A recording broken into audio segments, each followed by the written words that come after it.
नमस्कार। आज हम स्वतंत्रता यानी फ्रीडम के विचार को थोड़ा गहराई से समझने की कोशिश करेंगे। हमारे पास आचार्य प्रशांत की किताब the naked sky of freedom का एक सारांश है और हम उसी के जरिए इस पर बात करेंगे। जी। अक्सर हम सोचते हैं आज़ादी मतलब बाहरी छूट, है ना? पर यह स्रोत शायद कुछ और कह रहा है। तो चलिए देखते हैं ये स्वतंत्रता का ये गहरा मतलब क्या है। बिल्कुल। और ये जो सारांश है, ये हमारी जो आम समझ है ना स्वतंत्रता की, उसको सीधा चैलेंज करता है। अच्छा। हाँ, मतलब हम सोचते हैं भाई अच्छी नौकरी चुन ली, कहीं घूमने चले गए, बस यही आज़ादी है। लेकिन ये किताब कहती है कि ये सब बाहरी चीजें हैं। असली स्वतंत्रता वो अंदर की बात है, मन की स्थिति से जुड़ी हुई। तो ये बाहरी हालातों से ज्यादा मन के अंदर क्या चल रहा है उस पर फोकस करती है। ये दिलचस्प है। हाँ, तो यहीं से शुरू करते हैं। जो आम समझ है कि भाई बाहरी विकल्प हों, चॉइसेस, है ना, नौकरी की, शादी की, घूमने फिरने की, ये सब। ऐसा लगता है जितने ज्यादा ऑप्शन उतनी ज्यादा फ्रीडम। हाँ, बिल्कुल यही सोच है आमतौर पर। लेकिन ये स्रोत कह रहा है कि ये सब सतही है, मतलब अगर मन ही बंधा हुआ है तो ये कैसे? बहुत बहुत अच्छा पॉइंट उठाया आपने। देखिए, स्रोत ये कहता है कि अगर हमारा मन ही, मतलब अंदर से वो क्लियर नहीं है, वो फंसा हुआ है। फंसा हुआ किस में? जैसे डर में, या किसी गहरी इच्छा में, जिसे यहाँ वासना कहा है, या समाज क्या कहेगा इसमें। तो अगर मन इन सब चीजों में उलझा है, तो बाहर चाहे कितने भी विकल्प हों, वो एक तरह से बंधन ही बन जाते हैं। अच्छा, विकल्प बंधन कैसे बन सकते हैं? सोचिए, आपके पास 10 नौकरियों के ऑफर है। हाँ। बहुत अच्छा लगता है सुनने में, ना? आजादी। हाँ, बिल्कुल। पर अगर आप उन 10 में से चुन रहे हैं डर के मारे कि ये सेफ है, या सिर्फ इसलिए कि इसमें पैसा ज्यादा है, लालच में, तो क्या वो चुनाव सच में आपका है, या वो आपके डर या लालच का चुनाव है? समझ रहा हूं। मतलब चुनाव करते हुए भी हम गुलाम हो सकते हैं अपने ही डर या लालच के कि अंदर से हम शायद वही पुरानी गुलामी में जी रहे हों। तो ये भीतर की गुलामी हुई फिर? बिल्कुल सही पकड़ा। स्रोत इसी अंदरूनी गुलामी की तरफ इशारा कर रहा है। वो कहता है कि सबसे बड़ा जो बंधन है ना, वो बाहर नहीं है, वो हमारे अपने मन के अंदर है। मन के अंदर? क्या मतलब? मतलब हमारा डर कहीं कुछ खो ना दूं, हमारा लालच कि मुझे और चाहिए, हमारी उम्मीदें दूसरों से, खुद से, और हमारा ईगो, हमारा अहंकार, ये सब मिलके एक अदृश्य पिंजरा बना देते हैं। तो हम दूसरों को दोष देते रहते हैं, लेकिन असल में? हाँ, असल में हम कई बार खुद ही अपने सबसे बड़े कैदी होते हैं। ये स्रोत का इशारा है। ये सुनना थोड़ा मुश्किल लगता है। अपनी जिम्मेदारी लेना है तो आसान नहीं है ये देखना। लेकिन अगर ये बंधन अंदर हैं, डर, लालच, अहंकार, तो फिर तो इनसे निकलने का रास्ता क्या है? मुक्ति कैसे मिलेगी? स्रोत कुछ कहता है इस पर? हाँ, बिल्कुल। और यहीं पर सत्य की बात आती है, ट्रूथ। सत्य? हाँ, सारांश के अनुसार असली स्वतंत्रता की जो यात्रा है ना, वो सच को जानने की हिम्मत से ही शुरू होती है। किस तरह का सच? दुनिया का सच? नहीं, उससे भी पहले अपने मन का सच। मेरी अपनी सच्चाई, मेरे डर की जड़ क्या है, ये इच्छाएं कहाँ से उठ रही हैं, मेरा ये जो मैं है, अहंकार है, ये कैसे काम करता है। अपनी कंडीशनिंग को देखना, अपने संस्कारों को, बिना किसी बहाने के, बिना किसी पर्दे के, इसी को कहा है सत्य का सामना करना। अच्छा। स्रोत का कहना है कि जब तक हम ये नहीं करते, अपनी अंदरूनी सच्चाई को नहीं देखते, तब तक आजादी की सारी बातें वो बस ऊपरी होंगी, सतही। तो मतलब बिना सेल्फ एनालिसिस के, बिना खुद को गहराई से देखे असली आजादी नहीं मिल सकती। ये तो बड़ा काम है। ये ऐसा नहीं कि बस नौकरी बदल दी या शहर बदल दिया और हो गया। नहीं, बिल्कुल नहीं। ये एक गहरी अंदरूनी प्रक्रिया है। देखिए, बाहरी बदलाव मदद कर सकते हैं, शायद माहौल बदलें, पर अगर अंदर का ढांचा वही है, वो डर, वो लालच, तो आजादी कहाँ मिली? सत्य को देखना मतलब अपने भ्रमों को देखना कि मैं क्या क्या गलत समझ रहा हूं अपने बारे में, दुनिया के बारे में। और जब वो भ्रम टूटते हैं, तभी तो डर की, लालच की पकड़ ढीली पड़ती है ना? हाँ, बात तो सही है। तो स्वतंत्रता और सत्य का यहाँ बहुत गहरा कनेक्शन बताया गया है। कहा गया है कि सत्य ही मुक्त करता है, ऐसा भाव है। इसी सिलसिले में एक और शब्द आया किताब में जो मुझे बड़ा अजीब लगा, निर्विकल्पता। हाँ, हम तो विकल्पों को, चॉइसेस को ही आजादी मानते हैं। तो ये निर्विकल्पता क्या चीज है? क्या इसका मतलब है कोई चॉइस ही ना हो? हाँ, ये सुनने में बिल्कुल उल्टा लगता है ना? हाँ। पर निर्विकल्पता का मतलब विकल्पों का ना होना नहीं है, बल्कि ये एक ऐसी मानसिक स्पष्टता की, क्लैरिटी की स्टेट है जहां चुनने का कंफ्यूजन ही खत्म हो जाए। कंफ्यूजन खत्म। मतलब मन इतना साफ हो, इतना सत्य से जुड़ा हुआ हो कि क्या सही है, क्या करना है, वो बिल्कुल सामने दिखे, उसमें से चुनना ना पड़े। जैसे जैसे मान लीजिए अंधेरा कमरा है, हाँ तो आप टटोलते हैं दरवाजा कहाँ है, जी। 10 जगह हाथ मारते हैं, हाँ। पर जब लाइट जल जाती है तो दरवाजा साफ दिखता है। फिर आप चुनते नहीं है कि इधर जाऊं या उधर, आपको पता होता है कहाँ जाना है। वाह, ये तो बिल्कुल अलग परिभाषा है आजादी की। हाँ, ये वो स्थिति है जहां मन डर से या लालच से या किसी भ्रम की वजह से विकल्पों के जाल में नहीं फंसता। वो बस सहज रूप से सही दिशा में बढ़ता है, क्योंकि उसे साफ दिख रहा है। तो हम सोचते हैं आजादी मतलब 100 दरवाजों में से चुनने की छूट। और ये कह रहा है कि असली आजादी तब है जब पता हो कि सही दरवाजा एक ही है और बाकी सब अप्रासंगिक है। हाँ, एक तरह से यही।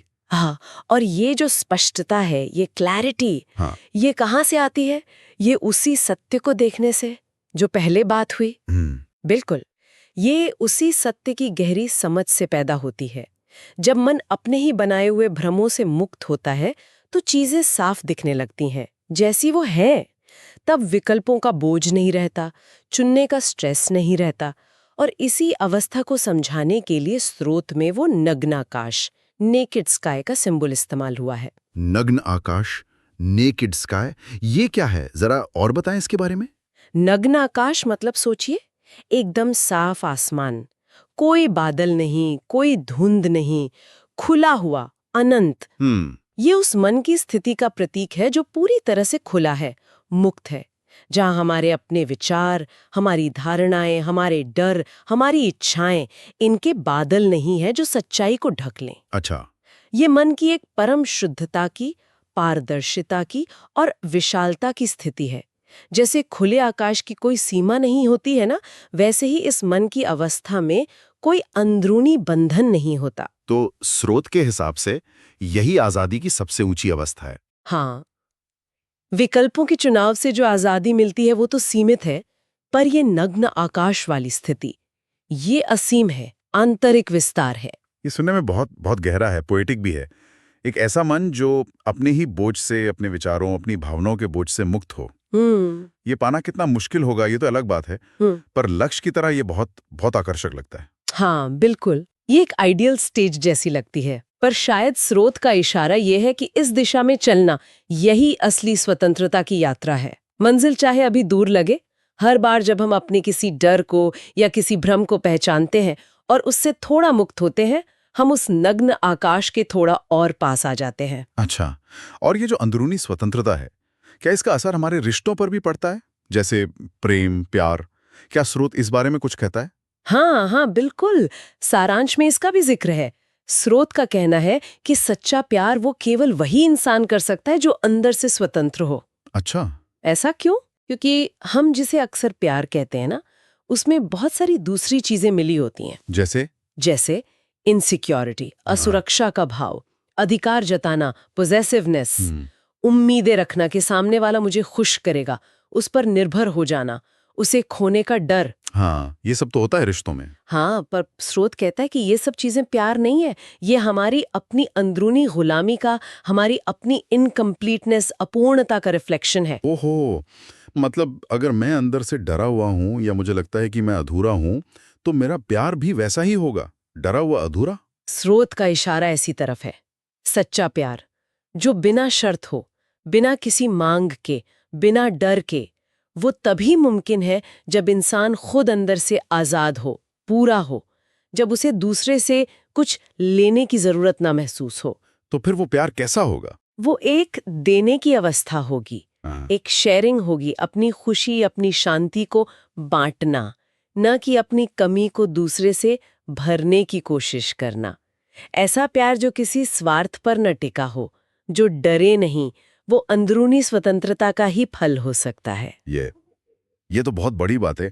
इसका मतलब तो ये हुआ कि खुद पर काम करना, अपनी आजादी पर काम करना ये सिर्फ मेरे लिए जरूरी नहीं, मेरे रिश्तों के लिए भी उतना ही जरूरी है। बिल्कुल, यही कनेक्शन है। ये दिखाता है कि ये जो आंतरिक स्वतंत्रता है, इसका असर सिर्फ हमारी पर्सनल शांति तक नहीं रहता। ये हमारे जीने का तरीका, हमारे काम करने का तरीका और सबसे अहम हमारे रिश्तों की क्वालिटी सबको गहराई से बदल सकता है। तो अगर हम इस पूरी चर्चा को अब समेटें, तो आचार्य प्रशांत की किताब the naked sky of freedom के सारांश से क्या मुख्य संदेश निकल कर आता है? देखिए, मेरे ख्याल से जो सबसे बड़ा टेक अवे है वो यही है कि स्वतंत्रता का असली खेल अंदर खेला जाता है, हमारे मन के भीतर। बाहरी दुनिया में विकल्प होना, अवसर मिलना, ये अपनी जगह ठीक है, पर ये असली मुक्ति की गारंटी नहीं है। असली आजादी है मन के बंधनों से छूटना, वो डर, वो लालच, वो अहंकार, वो पुरानी कंडीशनिंग, इन सब से। और ये मुक्ति शुरू होती है सत्य को देखने से, अपनी असलियत को बिना किसी बचाव के, बिना किसी पर्दे के देखने से। और उसकी सबसे ऊंची अवस्था, हाँ, उसकी परम अवस्था है निर्विकल्पता। वो क्लैरिटी जहाँ चुनने का कंफ्यूजन ही खत्म हो जाए, जिसे नग्न आकाश जैसा खुला और साफ बताया गया है। तो एक तरह से ये जिंदगी को जाग कर जीने का, होश में जीने का, बिना भ्रम के जीने का एक बुलावा है। तो आज हमने वाकई स्वतंत्रता को एक बिल्कुल अलग नजरिए से देखा इस सारांश के जरिए। पारंपरिक सोच से हटकर एक गहरे अंदरूनी पहलू को समझा। ये हमें याद दिलाता है कि हम बाहर चाहे कितनी भी भाग दौड़ कर लें, कितने भी विकल्प जमा कर लें, असली शांति, असली मुक्ति वो शायद हमारे अपने मन को समझने और बदलने में ही है। बिल्कुल। बाहर के बदलाव तब तक शायद अधूरे ही रहेंगे जब तक अंदर का आसमान वो बादलों से घिरा है। हाँ।